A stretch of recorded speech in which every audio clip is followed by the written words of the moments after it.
The rain was pelting against my London flat's windows when I made the call that would change everything.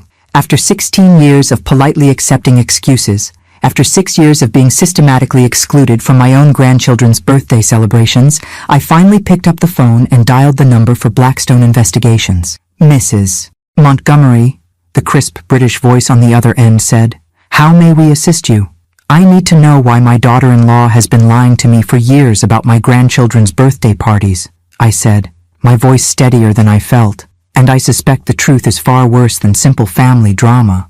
It had taken me 3 sleepless nights to work up the courage to make that call. 3 nights of staring at my phone, looking at the last text message from my son Christopher. "Sorry, Mom. Sophia's sweet 16 was just immediate family. You understand. Next time for sure. Next time.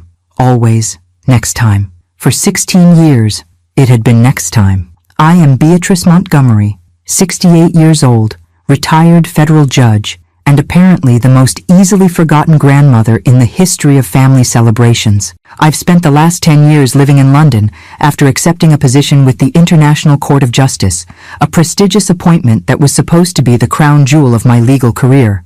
Instead, it became the perfect excuse for my daughter-in-law to erase me from my grandchildren's lives. The move to England had been necessary. Theodore, my husband of 45 years, had passed away 12 years ago, and the offer to serve on the International Tribunal came at a time when I desperately needed purpose beyond grief. Christopher had been supportive, assuring me that the distance wouldn't affect our family relationships, that modern technology would keep us connected, that the grandchildren would love having a grandmother with such an exciting international career. What Christopher hadn't mentioned was that his wife Natasha saw my relocation as an opportunity rather than a challenge. The first few years after my move had been manageable. I flew back to Connecticut for major holidays. The children visited me in London during summer breaks, and we maintained regular video calls that made the distance feel temporary rather than permanent. Sophia and Alexander, my precious grandchildren, seemed delighted by their exotic grandmother who lived in a flat overlooking Hyde Park and could take them to see the crown jewels. But gradually, insidiously, the visits became less frequent. The video calls were interrupted by school commitments and sports practices that always seemed to coincide with our scheduled conversations. The invitations to visit became conditional on increasingly complicated logistics that somehow never aligned with my availability. "The children have been so busy with activities," Natasha would say during our brief phone conversations. "You know how it is with teenagers. They barely have time for family dinners, let alone international video calls." I did know how it was with teenagers, having raised Christopher and navigated his adolescent years successfully. But I also knew the difference between natural teenage independence and deliberate parental interference. What I hadn't understood was the scope of Natasha's manipulation. The birthday party exclusions had been the most painful part of this gradual estrangement. Every year, I would ask about celebration plans, offer to fly back to Connecticut, suggest alternative dates that might work better for everyone. Every year, Natasha had a reason why my presence would be complicated. "We're keeping it small this year, just a few close friends," she would say. "You know how overwhelming big celebrations can be for children." Then I would see the social media posts the next day. Professional photographers, elaborate decorations, 50 or 60 guests, including neighbors I'd never met, and family friends who'd known the children for less time than I'd been their grandmother. Natasha's Instagram account was a carefully curated documentation of family celebrations that somehow never included any mention of a grandmother who lived overseas. Christopher, when confronted about these exclusions, always had the same response. "It was just a small thing, Mom. Next time we'll plan better." But next time never came. And this year, when Sophia turned 16 and I saw photographs of a celebration with 300 guests, professional catering, and what appeared to be a live band, I finally understood that these weren't oversights or poor communication. These were deliberate exclusions designed to erase me from my grandchildren's lives. The investigator I hired, James Whitmore, was a former Scotland Yard detective who specialized in family fraud cases. He had the kind of methodical approach that appealed to my legal training and the kind of discretion that my international position required. "Mrs. Montgomery," he said during our initial meeting in his Mayfair office, Family exclusion cases often reveal patterns of behavior that go far beyond simple personality conflicts. What you're describing suggests systematic alienation rather than casual rudeness. What does that mean practically? It means your daughter-in-law has likely constructed an elaborate framework of lies to justify your absence from family events. People don't maintain deception on this scale without creating supporting narratives that make the lies feel justified. What kind of supporting narratives? That depends on how creative and how ruthless she's willing to be. James began his investigation by examining social media accounts, public records, and communication patterns between England and Connecticut. What he discovered in the first week was disturbing enough to warrant a face-to-face meeting in my London flat. "Mrs. Montgomery," he said, settling into my sitting room with a folder full of printed documentation, "I need to prepare you for some very difficult information." "How difficult?" "Your daughter-in-law has been telling people that you're dead." The words hit me like physical blows. I sat in my comfortable London flat, surrounded by photographs of grandchildren who apparently believed their grandmother had passed away, trying to process information that seemed too cruel to be believable. "That's impossible. I speak to Christopher regularly. He visited me just 8 months ago." "Your son visits you secretly, Mrs. Montgomery." "According to my investigation, he tells his family that he's traveling for medical conferences when he comes to London to see you." "Secret visits?" "Mrs. Montgomery, your daughter-in-law told your grandchildren that you passed away 6 years ago from heart complications. She organized a memorial service, accepted condolences from friends and neighbors, and has been maintaining this fiction for over half a decade." The room began to spin around me as I tried to comprehend the magnitude of what James was revealing. Sophia and Alexander, now 16 and 14, had been living for 6 years believing that their paternal grandmother was gone. They had mourned my death while I was sending them Christmas cards from London that apparently never reached them. "The birthday parties," I whispered. "The birthday parties have been celebrations where your grandchildren's friends express sympathy about their deceased grandmother, while your daughter-in-law accepts condolences and praise for helping the children cope with their loss. And Christopher allows this? Your son appears to be caught between maintaining his mother's actual existence and avoiding confrontation with his wife about her elaborate deception. He's chosen the path of least resistance, which involves keeping both relationships separate and secret." I stood up from my chair and walked to the window overlooking Hyde Park, where I'd spent countless afternoons thinking about my grandchildren and planning visits that would never materialize. Behind me, James continued explaining the scope of Natasha's deception, but his words faded into background noise as I processed the cruelty of what had been done to my family. My grandchildren thought I was dead. They had been grieving my loss while I was alive, missing them, and being systematically prevented from maintaining contact with them. But I wasn't dead. I was a retired federal judge with substantial financial resources, international legal connections, and 40 years of experience dealing with people who thought they could manipulate the legal system for personal gain. "James," I said, turning back to face him, "I want you to find out exactly when Sophia's next birthday celebration is scheduled." "What are you planning, Mrs. Montgomery?" "I'm planning to attend my granddaughter's party, and I'm planning to resurrect myself in front of 300 people who believe they're celebrating the birthday of a girl whose grandmother passed away 6 years ago. Some lies are so elaborate, they can only be exposed through dramatic revelation. This was going to be one of those revelations. The flight from London to New York felt like the longest 8 hours of my life, even in first class. I spent most of the journey staring out the window, alternating between fury and heartbreak as I processed what James Whitmore's investigation had revealed about my family's 6-year deception. James had provided me with a comprehensive dossier that read like something from a legal thriller. Natasha had not simply told a few people that I was deceased. She had orchestrated an elaborate fraud that involved forged death certificates, fabricated funeral arrangements, and a carefully maintained social media presence that documented my grandchildren's grief journey following their grandmother's supposed passing. The memorial service, held at St. Andrew's Episcopal Church in Greenwich, Connecticut, had been attended by over 200 people.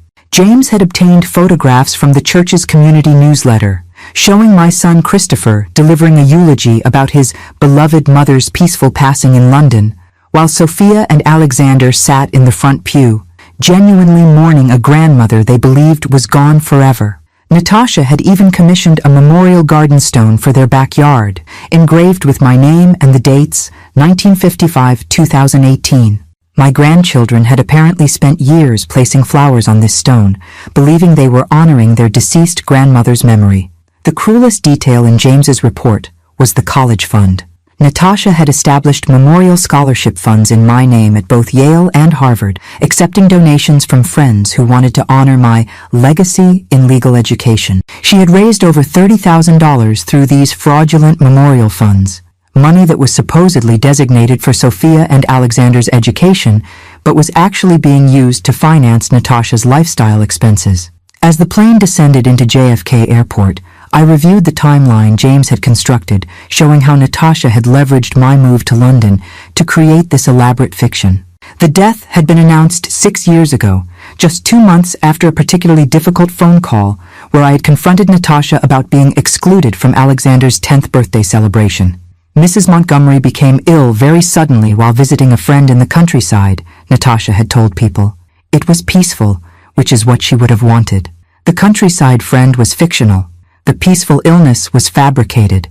The only truth was that Natasha had wanted me gone from her family's life, and geographic distance had made it possible to achieve that goal through lies rather than confrontation.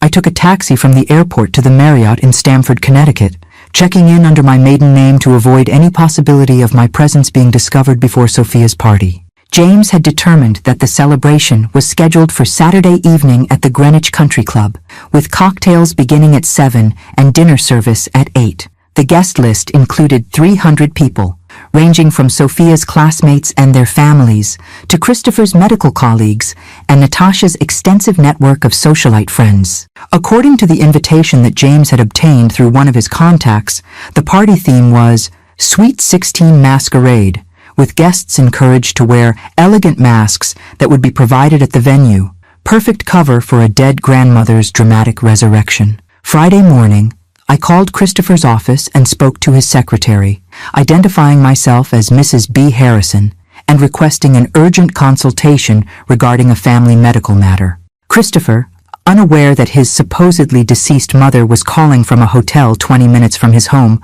agreed to see me at 10 o'clock. I arrived at his medical practice wearing dark sunglasses and a hat that partially obscured my face, feeling like a character from a spy novel as I sat in the waiting room surrounded by patients seeking cosmetic surgical consultations. When Christopher's secretary called Mrs. Harrison, I stood up and walked into my son's office, where he was reviewing patient charts at his desk. Dr. Montgomery, I have a rather unusual situation to discuss, I began, keeping my voice formal and professional. Christopher looked up from his paperwork, and I watched his face cycle through confusion, recognition, and absolute terror as he realized that his supposedly dead mother was sitting in his office. "Mom," he whispered, his voice barely audible. "Hello, Christopher. I understand congratulations are in order for Sophia's Sweet 16 celebration tomorrow evening. How are you? What are you doing here?" "I'm here because I hired a private investigator to find out why I've been excluded from my grandchildren's birthday parties for 6 years, and what I discovered was considerably more disturbing than simple family rudeness." Christopher's hands began shaking as he processed the implications of my presence. If I was in Connecticut, if I knew about Sophia's party, then I also knew about the lies that had made my exclusion possible. "Mom, I can explain." "Can you? Can you explain why my grandchildren believe their grandmother has been dead for 6 years? Can you explain why you've been secretly visiting me in London while allowing your wife to maintain a memorial garden in my honor? Can you explain why you delivered a eulogy at a funeral for someone who was sitting in her London flat, wondering why her family had stopped calling?" "It wasn't supposed to go this far," he said quietly, sinking back into his chair. "Natasha she got carried away with the story." "The story? When you moved to London, she was frustrated about the distance, about how complicated it made family logistics. She started telling people you were too ill to travel, then that your health was declining rapidly, then that you had passed away peacefully in your sleep. And you allowed this? At first I thought it was just temporary, a way to avoid difficult conversations about why you weren't at family events. I planned to correct the misunderstanding after a few months. But you didn't correct it. By the time I realized how elaborate the lies had become, Correcting them would have meant admitting that I had allowed my children to grieve unnecessarily for months. It seemed kinder to let them believe you were at peace, rather than explaining that their mother had fabricated your death. I stared at my son, this 42-year-old medical professional who had chosen ongoing deception over temporary discomfort, and felt something cold settle in my chest. Christopher, your children have been placing flowers on a memorial stone in your backyard, believing they were honoring their grandmother's memory. They have spent 6 years thinking that I didn't love them enough to stay in their lives, when actually I've been prevented from staying in their lives by their mother's elaborate fraud. I know, and I'm sorry, but there is no but, Christopher. Your wife committed fraud by establishing memorial scholarship funds in my name. She accepted condolences and donations based on my fabricated death, and you enabled this fraud by maintaining silence rather than correcting a lie that grew more cruel with every passing day. What are you going to do? I stood up from my chair and walked to the window of his office, looking out at the Connecticut landscape where my grandchildren were living 20 minutes away, completely unaware that their supposedly deceased grandmother was alive and heartbroken. I'm going to attend Sophia's birthday party tomorrow evening. I'm going to let 300 people see that reports of my death have been greatly exaggerated, and then I'm going to have a conversation with my grandchildren about why they've been mourning a grandmother who has been alive and missing them for 6 years. Mom, please don't do this at Sophia's party. It will ruin her celebration. Christopher, your wife ruined Sophia's celebration 6 years ago when she decided to turn my granddaughter's birthday into an opportunity to collect sympathy for a fabricated loss. Tomorrow evening is simply when the truth catches up with the lies. Some conversations end relationships permanently. As I walked out of Christopher's office, I realized that my relationship with my son might be one of the casualties of tomorrow's revelation. But my relationship with my grandchildren was worth that risk. Saturday evening arrived with the kind of crisp October weather that makes Connecticut look like a postcard. I spent the afternoon at a boutique in Greenwich, purchasing an elegant black dress and a sophisticated masquerade mask that would allow me to blend into the party's theme, while maintaining some anonymity until the moment I chose to reveal myself. The sales associate, a young woman named Kelly, was particularly helpful in selecting accessories that would complement the evening's formal requirements. "This mask is absolutely stunning," she said, holding up an intricately beaded piece that covered the upper half of my face while leaving my mouth and chin visible. "Very mysterious and elegant. Special occasion?" "You could say that," I replied. "I'm attending a party where I expect to surprise some people who haven't seen me in quite a while." "How exciting! I love reunion parties. There's something magical about reconnecting with people from your past." If only she knew how magical this particular reconnection was going to be.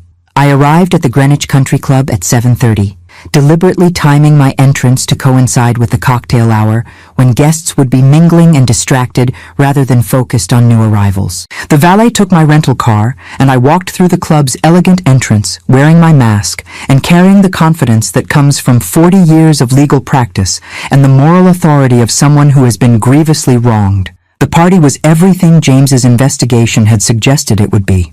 The ballroom was decorated in silver and black, with elaborate floral arrangements and professional lighting that transformed the space into something resembling a high-end wedding reception. A jazz quartet played sophisticated background music, while uniformed servers circulated with champagne and hors d'oeuvres that probably cost more than most people's monthly grocery budgets. I accepted a glass of champagne from a passing server, and positioned myself near the bar where I could observe the party without being easily noticed. The guest list was impressive, ranging from Sophia's classmates and their wealthy parents to what appeared to be Connecticut's social elite. I recognized several faces from the society pages of local newspapers, people who moved in circles where a federal judge's widow would normally be welcomed rather than excluded. At 8 o'clock, Christopher took the microphone to welcome guests and thank them for celebrating Sophia's 16th birthday. He looked handsome and confident in his tuxedo, every inch the successful surgeon and devoted father that he presented to the world. What the guests couldn't see was the way his hands shook slightly as he gripped the microphone, or the nervous glances he kept shooting toward the entrance, as if expecting an unwelcome arrival. "Thank you all for being here tonight to celebrate our beautiful daughter Sophia," he began, his voice carrying clearly through the sound system. 16 years ago, Natasha and I were blessed with this amazing young woman who has brought such joy to our lives. I watched my granddaughter standing near the head table, radiant in a silver gown that made her look far more sophisticated than her 16 years. She had grown so much since I'd last seen her in person 3 years ago, during what I now realized was one of Christopher's secret visits to London. Her hair was longer, her face had lost its childhood roundness, and she carried herself with the poise that comes from being raised in privilege and social prominence. Alexander stood beside his sister, tall for his 14 years, and bearing a striking resemblance to Christopher at that age. Both children were smiling and gracious as guests approached to offer birthday wishes and congratulations, but I could see something in their expressions that made my heart ache. They looked like children who had learned to be charming and sociable while carrying private sadness, the kind of practiced happiness that develops when young people have experienced significant loss. They were still mourning me. After 6 years, my grandchildren were still carrying grief for a grandmother they believed had loved them and left them, when actually I had been prevented from loving them by their mother's calculated cruelty. Natasha took the microphone next, and I felt my jaw clench as I watched my daughter-in-law address the crowd with the kind of polished confidence that comes from years of social manipulation. "Christopher and I are so grateful for all of you who have supported our family through the years," she said, her voice warm and maternal. "Sophia and Alexander have been blessed with such an incredible community of friends and extended family who have helped us celebrate life's joys and navigate life's challenges. The euphemism was nauseating in its deliberate vagueness. As many of you know, we faced some difficult times as a family, particularly when we lost Christopher's mother several years ago. Grandma Beatrice would have been so proud to see Sophia today, and we know she's watching over us from heaven." The crowd murmured appreciative agreement, several guests nodding with sympathetic expressions as they remembered the tragic loss that had struck the Montgomery family. I watched Sophia's face as her mother spoke about my supposed heavenly observation, noting the brief shadow that crossed her features before she resumed her gracious smile. My granddaughter was still missing me. After 6 years of believing I was gone, she was still carrying the sadness of losing someone she had loved. That was the moment I decided to stop waiting. I walked slowly toward the front of the ballroom, my heels clicking against the polished floor with a rhythm that seemed unnaturally loud in the elegant space. Conversations began to quiet as guests noticed my purposeful movement toward the head table where Natasha was still speaking about community support and family resilience. "In Grandma Beatrice's memory," Natasha continued, "we've established scholarship funds that have already helped 3 deserving students pursue legal education. It's a fitting tribute to a woman who dedicated her life to justice and—" "Excuse me," I said clearly, my voice carrying through the wireless microphone system as I stepped into the illuminated area near the head table. Natasha stopped mid-sentence, her eyes finding me through the crowd, with an expression that shifted from mild annoyance to growing alarm as she processed my familiar voice and bearing. "I'm sorry to interrupt," I continued, reaching up to remove my masquerade mask with deliberate precision. "But I felt compelled to correct some misinformation about my memorial scholarship funds." The sound that escaped from Natasha's throat was something between a gasp and a scream as my face became visible to the 300 guests who had been listening to speeches about my heavenly oversight of family celebrations.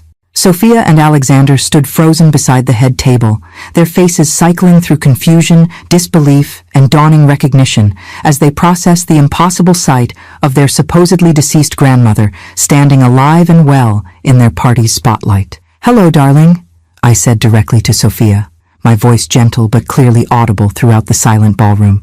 "I'm sorry I missed your last 6 birthday parties. I wasn't properly invited." The silence that followed was so complete that I could hear the jazz quartet's instruments lowering as the musicians realized that the evening's program had taken an unexpected turn. 300 guests stared at me in various stages of shock, confusion, and dawning understanding that they were witnessing either a miraculous resurrection or the exposure of an elaborate deception. But I only had eyes for my grandchildren, who were staring at me with expressions of wonder, disbelief, and hope that broke my heart and filled it simultaneously. "Grandma B?" Sophia whispered, her voice barely audible but carrying clearly in the silent ballroom. "Yes, sweetheart. Grandma B is very much alive, and she's been missing you terribly. Some revelations require dramatic staging to achieve maximum impact. This was definitely one of those revelations. The silence that followed my revelation stretched for what felt like eternity, though it was probably only 10 seconds. 300 people stood frozen in the Greenwich Country Club ballroom, champagne glasses suspended halfway to lips, conversations abandoned mid-sentence, as they processed the impossibility of what they were witnessing. Then Sophia broke the silence with a sound that will haunt me for the rest of my life, a sob of pure anguish mixed with disbelief as she realized that the grandmother she had been mourning for 6 years was standing alive in front of her. "But you're dead," she whispered, her voice carrying clearly through the microphone system that was still active from Natasha's speech. "Mom said you died. We had a funeral. We have your memorial stone in the garden."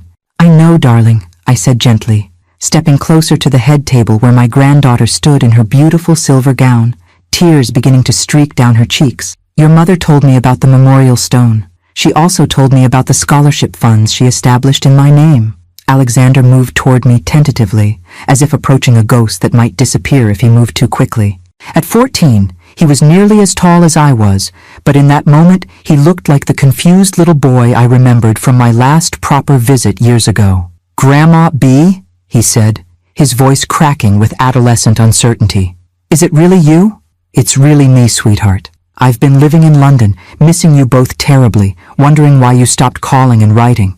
"We stopped calling because Mom said you were dead," Sophia said, her voice gaining strength as shock began transforming into something that looked like anger. "We stopped writing because Mom said letters to heaven don't need stamps." The crowd began to murmur as guests processed the implications of what they were hearing. I could see people pulling out their phones, some recording video, others presumably texting updates about the unprecedented drama unfolding at what was supposed to be an elegant Sweet 16 celebration. Natasha, who had been standing frozen since I removed my mask, finally found her voice. "This is impossible," she said, her words carrying through the microphone she was still holding. "Beatrice, you can't be here. You're supposed to be dead?" I interrupted, turning to face my daughter-in-law directly. "Yes, Natasha, I'm supposed to be dead according to the story you've been telling for 6 years. The story that allowed you to exclude me from my grandchildren's lives while collecting sympathy and donations based on my fabricated demise." "Ladies and gentlemen," Christopher said suddenly, moving toward the microphone with the kind of forced calm that doctors use during medical emergencies, "there seems to be some family confusion that we should address privately." "No, Christopher," I said firmly, my voice carrying the authority that 40 years of legal practice had taught me to project. "This confusion has been private for 6 years. It's time for it to be public." I turned to address the crowd directly, noting that several of Connecticut's social elite were hanging on every word of what would undoubtedly become the most talked-about party scandal in Greenwich history. "My name is Beatrice Montgomery. 6 years ago, my daughter-in-law announced to this community that I had passed away peacefully in London. She organized a memorial service, established scholarship funds in my name, and accepted your condolences and donations based on my supposed death." The murmuring in the crowd grew louder as guests began connecting the dots between my revelation and their memories of the funeral service, the donations they had made, the sympathy they had offered to a grieving family. In reality, I have been living in London for the past 10 years, serving on the International Court of Justice. I have been very much alive, paying taxes, attending judicial conferences, and sending Christmas cards to grandchildren who never received them because their mother intercepted my correspondence. "This is insane," Natasha said, her voice rising to near hysteria. "You moved to England and abandoned your family. We had to tell the children something to explain why you never visited anymore." "I never visited because every time I tried to arrange a trip, you created obstacles. Every time I invited the children to London, you had scheduling conflicts. Every time I called to speak with them, they were conveniently unavailable." Alexander stepped closer to me, his young face flushed with what I recognized as inherited Montgomery anger. "Mom," he said, turning to face Natasha, "you told us Grandma B died of heart problems. You said she had been sick for months, but didn't want us to worry. You said she passed away peacefully in her sleep." "She did die to us," Natasha replied defensively. "She moved thousands of miles away and stopped being part of our daily lives. What was I supposed to tell you? That your grandmother chose her career over her family? You were supposed to tell us the truth." Sophia said, her voice gaining strength as teenage righteous indignation began overriding shock and confusion. You were supposed to let us decide for ourselves whether we wanted to maintain a relationship with our grandmother who lived overseas. I watched my granddaughter transform before my eyes, from a confused child to an angry young woman who was beginning to understand the magnitude of what had been stolen from her. 6 years of relationship with her grandmother. 6 years of letters, phone calls, video chats, and visits that could have happened if not for her mother's deliberate interference. Sophia, Alexander, I said gently, I want you both to know that I never chose my career over my family. I accepted a position in London because it was an honor for an American judge, but I always intended to maintain close relationships with you. I have been sending you birthday cards, Christmas gifts, and letters for 6 years. I have been trying to visit, trying to call, trying to stay connected to your lives. Where are our gifts? Alexander asked, looking back and forth between Natasha and me. Where are our birthday cards? Natasha's face had gone completely white as she realized that the elaborate deception she had maintained for 6 years was unraveling in front of 300 witnesses, many of whom had contributed money to memorial scholarship funds based on her fabricated story. I can show you bank records for the scholarship funds, I continued, addressing the crowd again. I can provide evidence that donations made in my memory were being used for personal expenses rather than educational purposes. I can demonstrate that the death certificate used for legal purposes was fraudulent. Margaret Whitfield, whom I recognized as the chairwoman of Greenwich's Junior League, stepped forward from the crowd with the expression of someone who had just realized she had been deceived by a trusted community member. Natasha, she said clearly, the Junior League donated $5,000 to the Beatrice Montgomery Memorial Scholarship Fund. Are you telling us that money was obtained under false pretenses? And the church memorial service, added Robert Hayes, whom I remembered as the rector of St. Andrew's Episcopal. We held a full funeral service with over 200 attendees. We have Mrs. Montgomery's name on our memorial wall. The crowd was beginning to turn hostile as people realized they had been manipulated into participating in an elaborate fraud that had exploited their genuine sympathy and generosity. But I wasn't interested in public humiliation or community justice. I was interested in the 2 teenagers who were staring at me with expressions that contained love, confusion, anger, and hope in equal measure. Sophia, Alexander, I said, focusing on my grandchildren while the adult drama played out around us. Would you like to come with me somewhere quiet where we can talk privately about the last 6 years? Yes, they both said simultaneously, their voices overlapping in a harmony that reminded me of when they were small children who used to finish each other's sentences. Some family reunions happen gradually over time. This family reunion was going to happen immediately, dramatically, and with 300 witnesses who would ensure that the truth about Natasha's 6-year deception became public knowledge throughout Connecticut's social circles. But first, I needed to reclaim my relationship with the grandchildren who had been stolen from me through elaborate lies and calculated cruelty. I led Sophia and Alexander through the Greenwich Country Club to a quiet sitting room off the main lobby, away from the chaos we had left behind in the ballroom. Through the closed doors, we could hear the increasingly agitated voices of 300 guests processing what they had just witnessed. But in this small, elegantly furnished space, it was just the 3 of us trying to navigate 6 years of stolen time. My grandchildren sat beside each other on a burgundy leather sofa, still in their formal party attire, looking like beautiful, confused angels who had just discovered that their understanding of reality had been fundamentally wrong. I took the chair across from them, close enough to reach out and touch them, but far enough away to give them space to process what was happening. I don't understand, Sophia said, her voice small and lost in a way that broke my heart. If you've been alive this whole time, why haven't we seen you? Why didn't you come to our school plays or our soccer games or our birthdays? Because your mother told me that you were always busy when I tried to visit, and that you had lost interest in maintaining a relationship with a grandmother who lived so far away. But that's not true, Alexander said, his voice rising with indignation. We asked about you all the time when we were younger. We wanted to visit London. We wanted to video call with you. What did your mother tell you when you asked about me?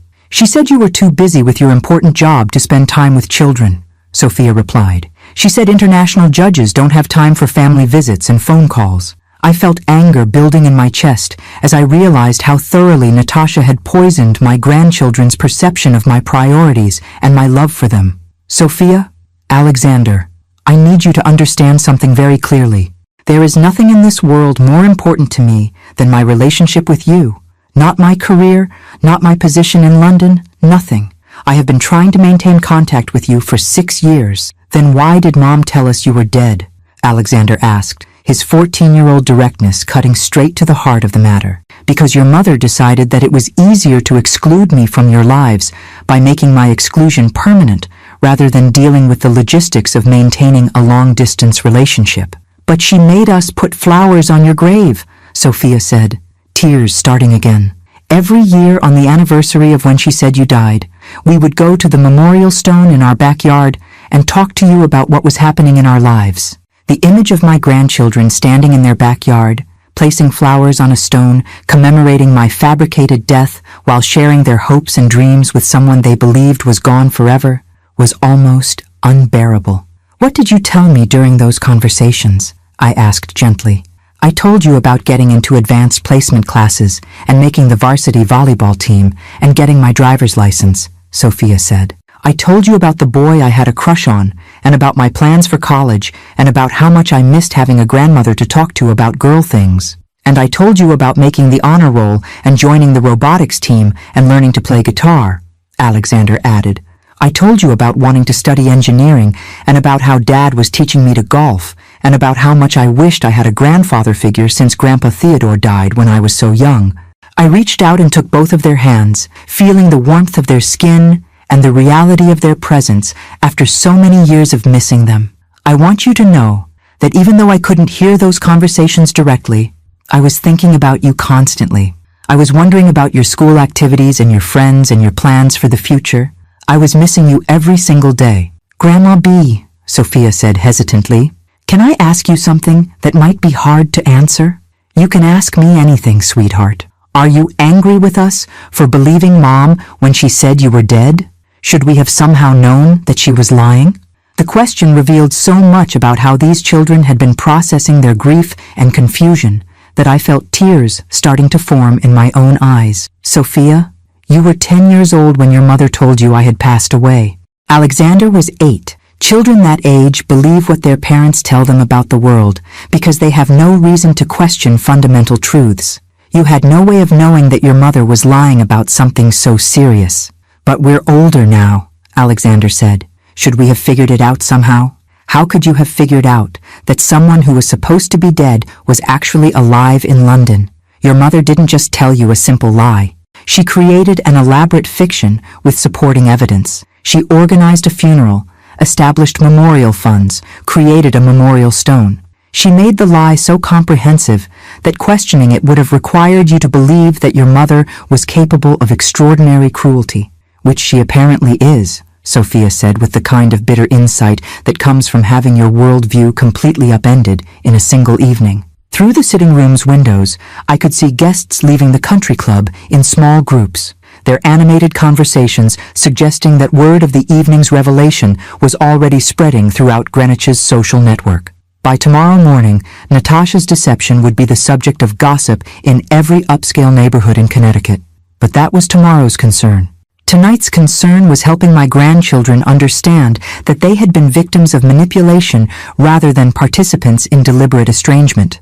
What happens now? Alexander asked. I mean, you're alive, and Mom lied to everyone, and we've missed 6 years of having a grandmother.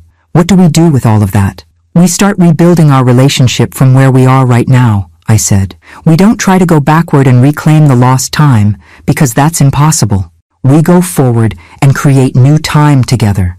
Do you want to have a relationship with us? Sophia asked, and the vulnerability in her voice made me realize how much damage Natasha's lies had done to these children's sense of their own worthiness of love. Sophia, I have wanted to have a relationship with you for every single day of the past 6 years. I have wanted to hear about your volleyball games and your college plans and your boyfriend drama.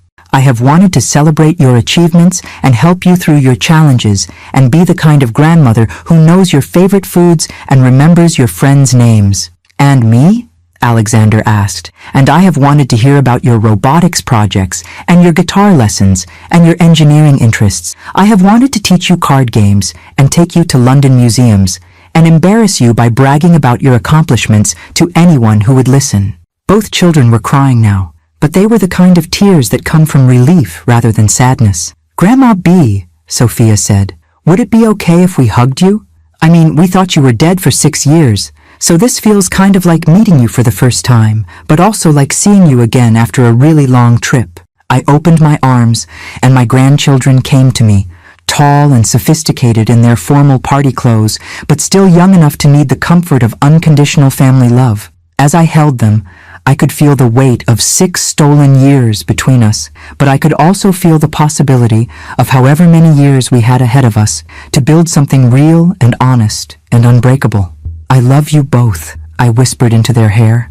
I have loved you every day that I've been alive, and I will love you every day that I continue to be alive. We love you too, Grandma B, they whispered back. Some relationships can survive elaborate deceptions and emerge stronger because the truth, when it finally comes, is more powerful than the lies that tried to destroy it. This was going to be one of those relationships. The drive back to my hotel in Stamford was surreal, with Sophia and Alexander in the rental car beside me while their mother's sweet 16 celebration continued without them at the Greenwich Country Club. They had both insisted on leaving the party immediately after our reunion, despite my suggestion that we should stay and address the situation with Christopher and Natasha directly. I can't look at Mom right now, Sophia had said, with the kind of finality that comes from profound betrayal. I need time to process what she's done before I can have that conversation. And Dad knew, Alexander had added, his voice carrying disappointment that seemed to age him beyond his 14 years. He's been visiting you in secret while letting us think you were gone. That's almost worse than Mom's lies. I had suggested that we go somewhere neutral where we could talk without the pressure of public attention or family confrontation, and the hotel's quiet lobby seemed like the safest option. Now, sitting in comfortable chairs near the fireplace while other guests moved through their normal Saturday evening routines, we were trying to navigate the emotional complexity of reuniting after 6 years of fabricated grief. Grandma B, Sophia said, curling up in her chair with the kind of grace that comes from good breeding and excellent posture training. Can you tell us what your life has been like in London? I mean, what do you do every day? Where do you live? Do you have friends there?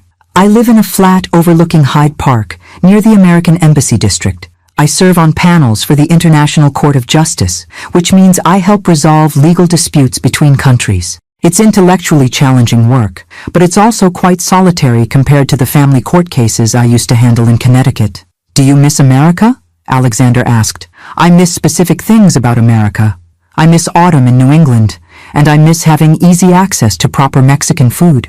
But mostly I miss family. I miss being part of your daily lives in small ways, like knowing what your favorite subjects are in school, and being able to call you when something exciting happens. What's your flat like? Sophia asked, with the kind of curiosity that suggested she was trying to build a mental picture of where her grandmother had been living while she thought she was dead. It has 2 bedrooms, a sitting room with floor-to-ceiling windows, and a small kitchen where I've learned to make decent tea and terrible scones. 1 bedroom is my office, and the other has twin beds because I always hoped that someday you might visit me there. Both children looked surprised by this information. You kept a room ready for us? Alexander asked. I've kept that room ready for 6 years, hoping that eventually we would work out the logistics for you to spend part of a summer vacation with me in London. Even when we weren't calling or writing? Sophia asked. Especially when you weren't calling or writing. I assumed that your silence meant you were busy with teenage activities and weren't particularly interested in maintaining a close relationship with a grandmother who lived overseas. But I hoped that as you got older, you might want to reconnect. Mom told us you didn't want to hear from us, Alexander said quietly. She said international calls were expensive and that you preferred email, but then she said you'd stopped responding to emails too. I never received emails from either of you. I never stopped wanting to hear from you. Sophia pulled out her phone and began scrolling through her messages with the kind of focused intensity that suggested she was looking for specific information. I have emails here that Mom said she sent to you over the years. Birthday messages, school achievement announcements, pictures from family vacations. She showed me the responses that she said came from you. May I see them? Sophia handed me her phone, and I read through what appeared to be a comprehensive email correspondence between my grandchildren and someone pretending to be me. The messages were written in a voice that was similar to mine, but not quite accurate, like an impression performed by someone who had studied my communication style, but didn't truly understand my personality. These responses aren't from me, I said gently. Your mother wrote them herself, pretending to be me responding to your messages. So not only did she tell us you were dead, but before that, she was impersonating you in email conversations. Alexander's voice was rising with indignation. It appears so. This level of deception required significant planning and consistent maintenance over several years. Why would she do this? Sophia asked, and I could hear the bewilderment of someone trying to understand motivations that seemed fundamentally cruel. I think your mother saw my move to London as an opportunity to simplify her family life by eliminating complications she didn't want to manage. International relationships require effort, different time zones, expensive flights, complicated logistics. It was easier to cut me out entirely than to maintain connections that she found inconvenient. But we're her children, Alexander said. Shouldn't she have cared about what we wanted? Your mother made decisions based on what she thought was best for her family, without considering that you might have different opinions about what was best for you personally. A hotel staff member approached our seating area with the kind of polite discretion that expensive establishments train their employees to use when dealing with emotional family situations. Excuse me, Mrs. Montgomery. There's a gentleman at the front desk asking to speak with you. He says he's your son, Christopher. I looked at Sophia and Alexander, both of whom had expressions that suggested they weren't ready to face their father's explanation for his role in their mother's deception. Would you like me to speak with him alone first? I asked them. Yes, they said simultaneously, their twin response reminding me of when they were small children who operated as a unified team against adult authority. I'll be right back. Don't go anywhere. Christopher was waiting in the hotel lobby wearing the same tuxedo from Sophia's party, but his formal elegance was undermined by the expression of someone who had just watched his life implode in front of 300 witnesses. Mom, we need to talk. Yes, we do. But first, I need to know whether you're here to defend your wife's actions or to acknowledge the damage that your complicity has caused to your children. I'm here to apologize and to figure out how to repair the harm that's been done to our family. Our family? Christopher, I haven't been part of your family for 6 years because your wife convinced your children that I was dead, and you allowed that deception to continue. I know, and I take full responsibility for my part in this situation. Your part, Christopher, your part was enabling fraud, allowing your children to grieve unnecessarily, and lying to me about why my grandchildren never wanted to speak with me anymore. You're right. There's no excuse for what I allowed to happen. I studied my son's face, looking for signs of genuine remorse versus strategic damage control. After 40 years of evaluating people's sincerity in courtroom settings, I had developed reliable instincts about authentic versus performed accountability. Christopher, what are you planning to do about Natasha's deception? Are you going to continue your marriage to someone who committed fraud and alienated your children from their grandmother? Or are you going to prioritize your children's emotional well-being over your own convenience? I don't know yet. Tonight has been overwhelming. I need time to process everything that's happened. Your children don't have time for you to process. They've just learned that their mother manipulated them for years, and that their father was complicit in that manipulation. They need immediate reassurance that at least one parent is going to prioritize their needs over adult relationship drama. What are you asking me to do?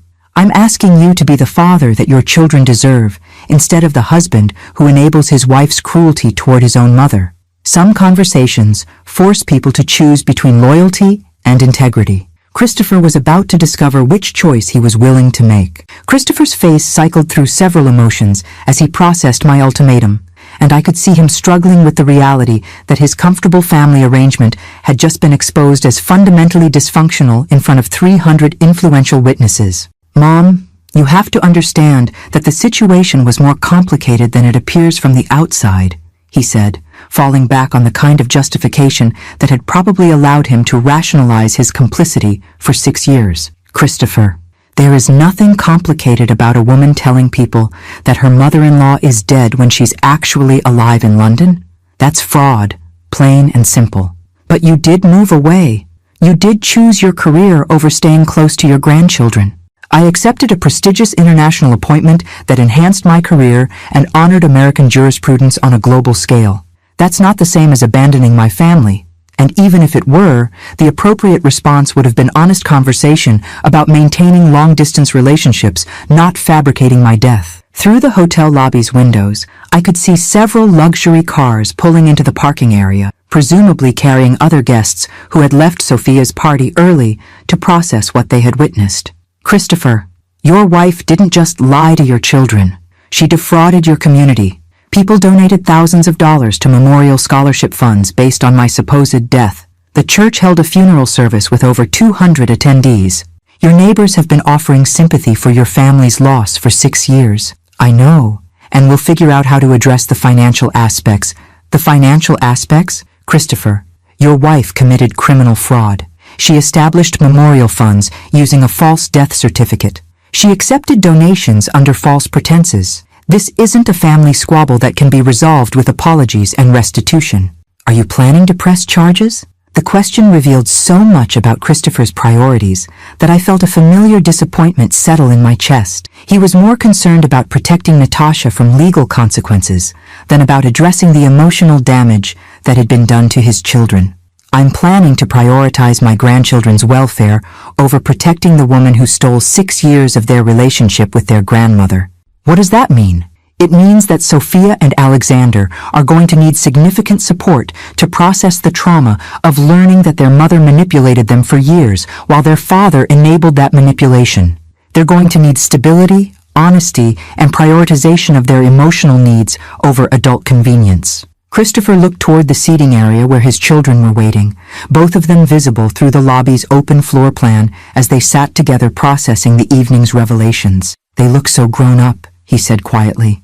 I remember when they were small, and everything seemed so much simpler. Things seemed simpler because you allowed Natasha to handle complex situations through deception rather than addressing them honestly. You chose the illusion of simplicity over the reality of maintaining authentic family relationships. So, what happens now? What do you want from me? I want you to have an honest conversation with your children about your role in excluding me from their lives. I want you to acknowledge that you prioritized your wife's preferences over their right to maintain a relationship with their grandmother. And I want you to commit to making decisions based on their needs rather than your own comfort. And if I do all of that, then we can begin rebuilding trust between all of us. But if you continue to protect Natasha's deception or minimize the harm that's been done, then you'll discover that your children are old enough to make their own decisions about which family relationships they want to maintain. Christopher walked with me back to the seating area where Sophia and Alexander were waiting, both of them watching our approach with expressions that suggested they had been discussing their own feelings about their father's complicity in their mother's deception. Dad, Sophia said before Christopher could speak, we need to ask you some questions, and we need you to answer them honestly. Of course, sweetheart. Did you know that Mom was telling people that Grandma B was dead? Christopher's hesitation before answering told his children everything they needed to know about his level of involvement in the deception. Yes, I knew. Did you know that she was using Grandma B's fake death to raise money for scholarship funds? I knew about the scholarship funds, but I didn't realize they were being used for personal expenses rather than education. Alexander leaned forward with the kind of intensity that reminded me of Christopher at that age, when he was trying to understand adult behavior that seemed fundamentally wrong. Dad, why didn't you tell us the truth? Why did you let us think our grandmother was dead when you knew she was alive in London? Because correcting the lie would have meant admitting that I had allowed you to grieve unnecessarily, and I thought it was kinder to let you believe she was at peace rather than explaining that your mother had fabricated her death. Kinder to who? Sophia asked, with the kind of directness that suggested she was no longer willing to accept adult justifications that didn't make logical sense. I thought it was kinder to you, but I realize now that I was probably more concerned about avoiding a difficult conversation than protecting your emotional well-being. Dad, Alexander said quietly, we spent 6 years missing Grandma B and wishing we could talk to her about important things in our lives. We put flowers on her memorial stone every year and told her about our achievements and our problems. We grieved for someone who was actually alive and missing us. I know, And I'm sorry. I made terrible decisions based on avoiding conflict rather than doing what was right for our family. Sophia stood up from her chair and walked to the lobby windows, looking out at the Connecticut landscape where she had grown up believing her paternal grandmother was dead. Dad, I need to ask you something that might be hard to answer. What is it, sweetheart? Do you love Mom more than you love us? The question hung in the air between them while Christopher processed the implications of what his daughter was really asking, whether his loyalty to his wife was stronger than his responsibility to his children. Sophia, I love you and Alexander more than anything in the world. But you chose to protect Mom's feelings over our right to have a relationship with our grandmother. You're right, and that was wrong. So what are you going to do now? Alexander asked. Are you going to keep choosing Mom's convenience over our emotional needs, or are you going to prioritize making things right with us and with Grandma B? Christopher looked at his children, then at me, then back at his children, and I could see him struggling with the reality that the comfortable family arrangement he had maintained through passive complicity was no longer sustainable. I'm going to prioritize making things right, he said finally. Even if that means making decisions that your mother doesn't like. What kind of decisions? Sophia asked. Like supporting your relationship with your grandmother, regardless of what your mother thinks about that relationship. Like being honest about what happened instead of trying to minimize the damage. Like making sure that both of you get the support you need to process what you've learned tonight. Alexander and Sophia looked at each other with the kind of silent communication that siblings develop when they need to evaluate adult promises for sincerity versus manipulation. Okay, Sophia said finally, but we're going to hold you accountable for following through on those commitments. And if you don't follow through, Alexander added, we're old enough to make our own decisions about which parent we want to live with. The statement was delivered with the kind of calm certainty that suggested these children had already discussed their options for protecting themselves from further family deception. Christopher's face went pale as he realized that his children were not only capable of independent judgment about family relationships, but were prepared to act on that judgment if necessary. I understand, he said quietly. I understand that I need to earn back your trust through actions rather than promises. Some family conversations mark the end of childhood and the beginning of young people taking responsibility for their own welfare. This was one of those conversations, and I was proud of my grandchildren for refusing to accept adult justifications that prioritized convenience over their emotional needs.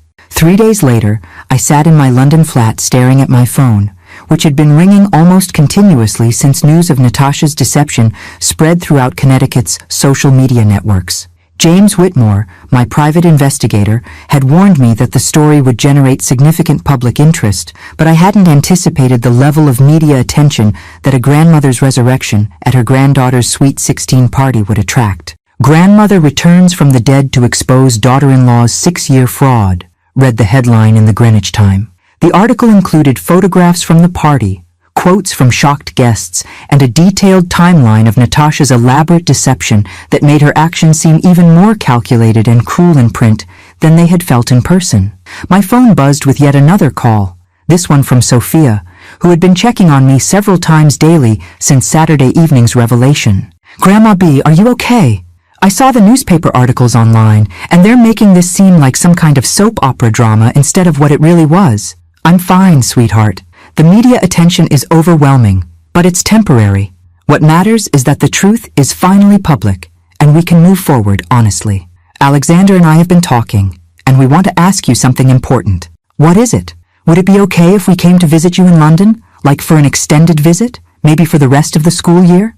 The request surprised me, though perhaps it shouldn't have. Sophia and Alexander had spent the past 3 days processing the magnitude of their mother's manipulation while trying to navigate the social fallout of being the children whose family fraud had become Connecticut's most scandalous news story. Sophia, I would love nothing more than to have you visit London, but that's a big decision that would affect your education, your social relationships, and your daily routine. Have you discussed this with your father? We've discussed it with Dad, and he thinks it might be good for us to have some distance from the situation here while everything gets sorted out legally and socially. And your mother? Mom is not speaking to us right now. She's staying at her sister's house while Dad talks to lawyers about the fraud charges and the divorce proceedings. Divorce proceedings. Christopher had apparently decided to prioritize his children's welfare over preserving his marriage to someone who had committed fraud and alienated his family through elaborate deception. Sophia, if you and Alexander come to London, it would mean changing schools, adjusting to different educational systems, and living in a completely different cultural environment. Are you prepared for that level of disruption? Grandma B. We've spent the last 6 years living in a completely false reality created by our mother's lies. Changing countries seems less disruptive than continuing to live in a place where everyone knows that our family was built on fraud. Her logic was sound, and the maturity in her voice suggested that both children had been thinking seriously about their options rather than making impulsive decisions based on emotional trauma. What does Alexander think about the idea? He's actually more excited about it than I am. He says London has better engineering programs than his current school, and he wants to visit all the science museums and learn about British technology development. And you? What appeals to you about spending time in London? Honestly, I want to get to know you properly. I want to understand who you really are, instead of trying to reconcile the grandmother I remember from when I was little with the person Mom described, who supposedly cared more about work than family. Sophia, you should know that having you and Alexander live with me would be the most wonderful thing that could happen to me. But I want to make sure you're choosing London for positive reasons, rather than just running away from a difficult situation in Connecticut. We're not running away. We're choosing to build relationships that are based on honesty, instead of staying in a place where we've learned that we can't trust the person who was supposed to protect us most. Later that afternoon, I received a call from Christopher, who sounded exhausted, but more decisive than I'd heard him in years. Mom, I need to talk to you about Sophia and Alexander's request to spend time with you in London. They mentioned it. What are your thoughts about the idea? I think it would be beneficial for all of us. The kids need distance from the social fallout here, and they need time to rebuild their relationship with you without interference from Natasha or pressure from the community drama. And legally? Would their extended stay in London create custody complications given your divorce proceedings? My attorney is working on arrangements that would give you temporary guardianship status while they're with you. Natasha is in no position to object to custody modifications, given that she's facing fraud charges and has demonstrated such poor judgment regarding the children's welfare. Christopher, I want to be clear about something. If Sophia and Alexander come to live with me, even temporarily, I will be prioritizing their emotional healing and educational development over any consideration of adult convenience or social appearances. I understand, and I support that completely. Mom, I realize that I failed as a father by allowing Natasha to manipulate our family relationships for so many years. I want my children to experience what it's like to be in a household where their needs come first. What about your medical practice? Your life in Connecticut? I'm taking a sabbatical from the practice to address the legal situation and to focus on repairing my relationship with the kids. Some things are more important than professional obligations. That evening, I video called with both Sophia and Alexander to discuss practical arrangements for their potential move to London. Seeing their faces on screen, even through technology, reminded me of all the video calls we could have shared over the past 6 years, if not for their mother's interference. Grandma B, Alexander said, his 14-year-old enthusiasm clearly visible despite the computer screen.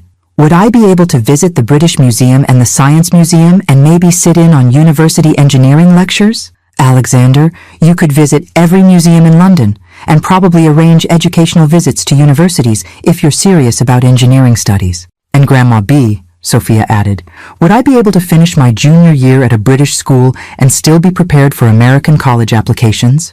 The British educational system is excellent, and many American universities actively recruit students who have international academic experience. So you think we could really do this? We could really come live with you for a while? If it's what you genuinely want, and if your father supports the arrangement, then yes, I think we could create something beautiful together. 2 weeks later, I stood in Heathrow Airport holding a sign with Sophia and Alexander Montgomery written in my careful handwriting, waiting for my grandchildren to emerge from customs after their flight from New York. When I saw them walking through the arrivals gate, rolling their suitcases and looking simultaneously excited and nervous about their new adventure, I felt something complete itself in my chest that had been broken for 6 years. They weren't visiting their supposedly dead grandmother anymore. They were coming home to the family relationship that should have been nurtured and maintained all along, instead of being stolen through lies and manipulation. As I hugged them in the Heathrow arrivals hall, surrounded by other families reuniting after various separations, I realized that some losses can be recovered completely if the people involved are willing to prioritize love over convenience. This was going to be one of those recoveries. "Welcome to London," I whispered to my grandchildren. "Welcome to the beginning of our real relationship." 6 months after Sophia and Alexander arrived in London, I woke up to the sound of my granddaughter practicing violin in the sitting room, while my grandson worked on a robotics project at the kitchen table. The flat that had been designed for solitary living had transformed into a bustling household where teenage energy mixed with international academics and cross-cultural discovery. "Grandma B," Alexander called from the kitchen. The engineering department at Imperial College responded to my inquiry about their youth robotics program. "They want to interview me for early admission consideration." "That's wonderful, sweetheart. What would early admission mean for your timeline?" "It would mean I could start university-level courses part-time while finishing my secondary education. Kind of like advanced placement, but with actual university credit." I walked to the kitchen where Alexander had spread his robotics components across my dining table, creating what appeared to be a sophisticated mechanical device that bore no resemblance to anything I could identify. "What exactly are you building?" "It's a prototype for automated medication dispensing for elderly patients. I got the idea when I realized how many older people in London live alone and might need help managing complex prescription schedules." The project was typical of how both children had approached their London experience, not just as an educational adventure, but as an opportunity to contribute meaningfully to their new community. Sophia had joined the youth volunteer program at the local hospital. Alexander had become involved with the neighborhood community center's technology training for seniors, and both had embraced British culture while maintaining their American identities. "Alexander, have you discussed this project with your father during your weekly calls?" "Yeah, Dad thinks it's amazing.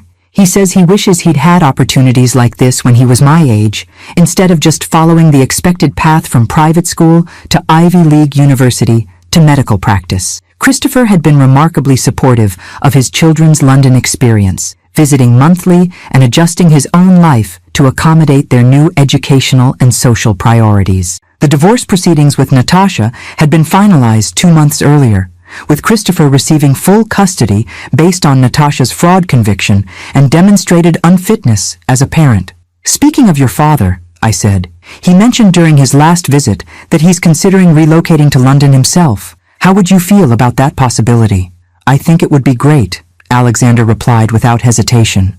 "Dad's been different since everything happened with Mom. More honest, more focused on what we actually need instead of what looks good socially." Sophia joined us in the kitchen, her violin case in hand and her hair pulled back in the kind of practical ponytail that suggested she'd been seriously focused on her practice session. "Are we talking about Dad moving to London?" "Alexander was just saying he thinks it would be positive." "I agree.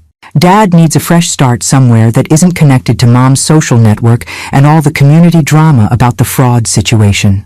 The fraud situation, as Sophia diplomatically referred to it, had resulted in Natasha serving 8 months in county jail, paying substantial restitution to the Memorial Scholarship donors, and being permanently banned from several charitable organizations where she had previously held leadership positions. The social consequences had been as devastating as the legal ones, with Natasha essentially exiled from the Connecticut social circles that had defined her identity.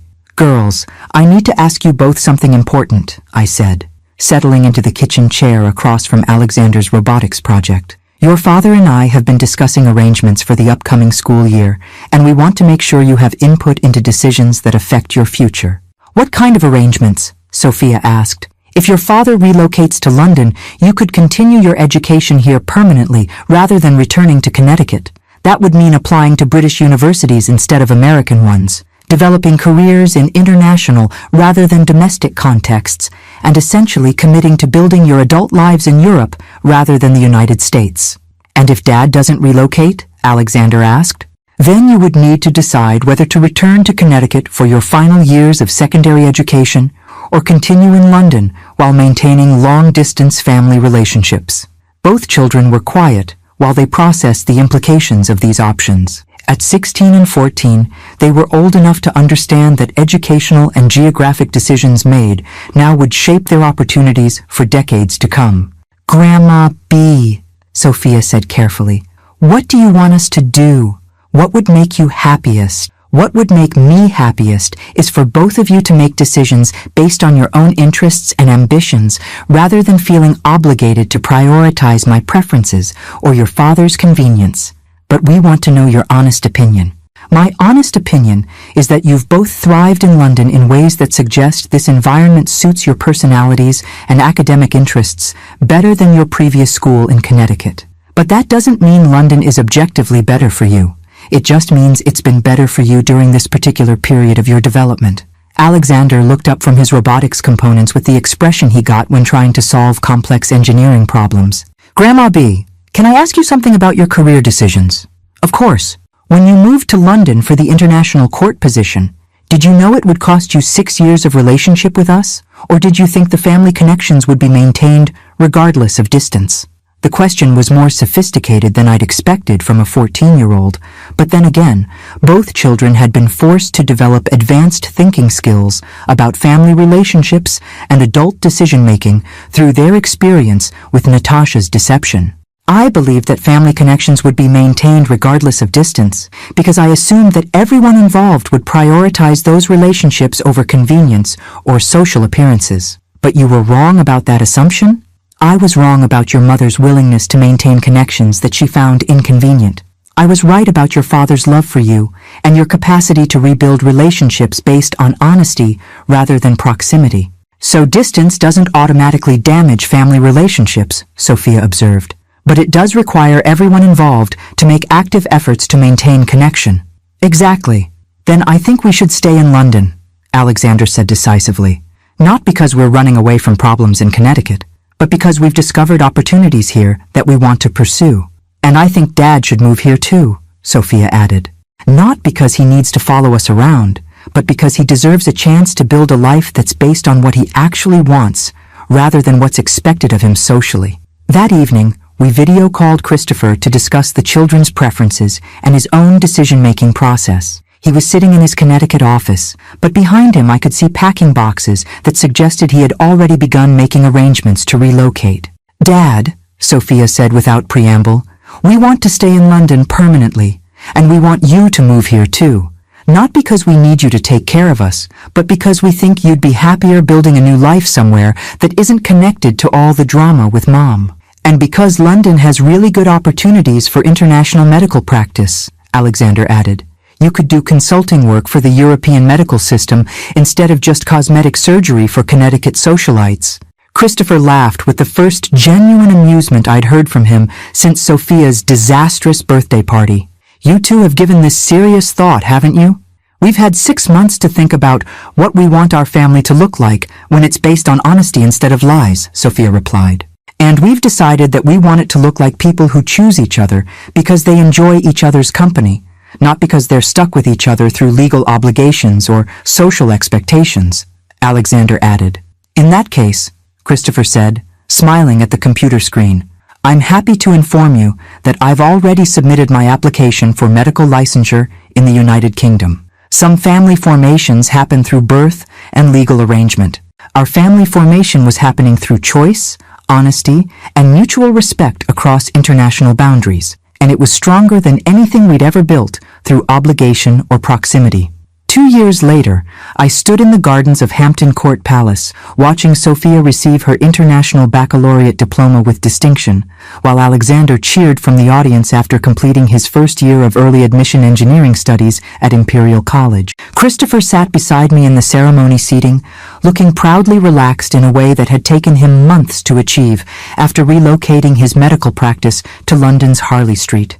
Mom, he said quietly, as we watched Sophia cross the graduation platform, I need to thank you for something I've never properly acknowledged. What's that? For fighting for your relationship with my children even when I made it nearly impossible. For not giving up on our family when it would have been easier to write us off as lost causes. Christopher, I never considered you lost causes.